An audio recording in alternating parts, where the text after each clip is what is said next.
Miro top celebrity Chris Korte. He's a coffee manager. He's known in all 50 states as the Polish coffee sensation. Tell us about that, Chris.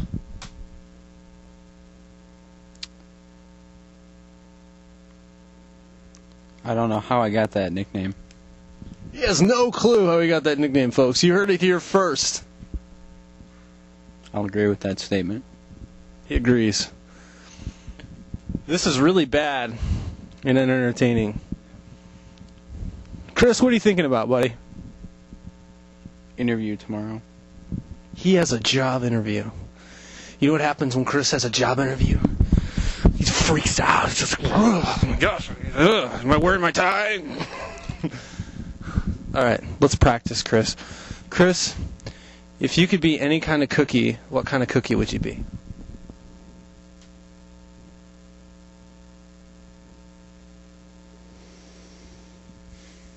I suppose oatmeal raisin, because it's probably a modestly healthy cookie. Alrighty. There we go. The next question that I'm going to ask you in your job interview is, Chris, how do you feel about coffee? Good.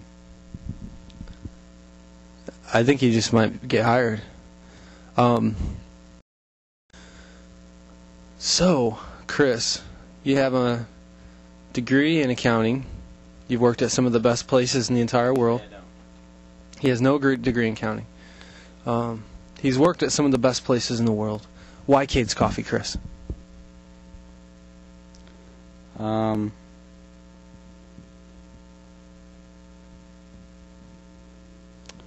It's actual bean counting. There we go. Alrighty.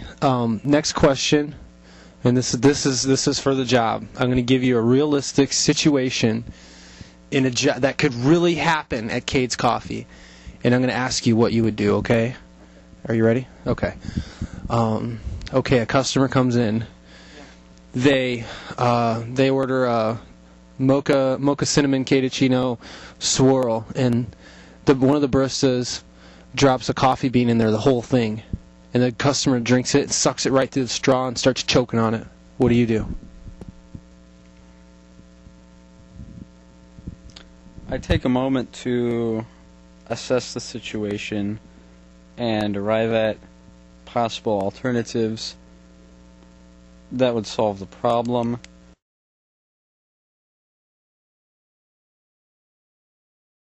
Solution after consulting a number of sources on what is the most viable solution.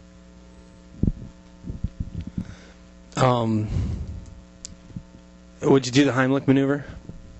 If it's the most viable solution, if it was come up with, if someone came up with it and it was deemed the most viable by a number of people on my barista team. Alrighty, now one of your baristas is talking mad schmack about you behind your back, and he gets really cocky and lippy with you at work. What do you do? I need an example of mad schmack. Hey, that new manager, Chris. Ooh, he's weird, man. Like, I don't even know what he's doing here, man. Like, he drinks all the coffee and everything, and then you run into him, and he's like, hey, you big dummy. Why don't you shut up and do something different? What do you do? You have new message.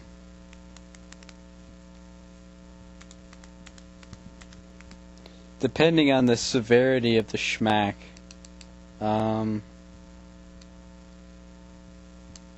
nothing. Here at Cade's, we would rather you just straight up smack him. Give him some of that Texas backhand. All right. I'm running out of questions.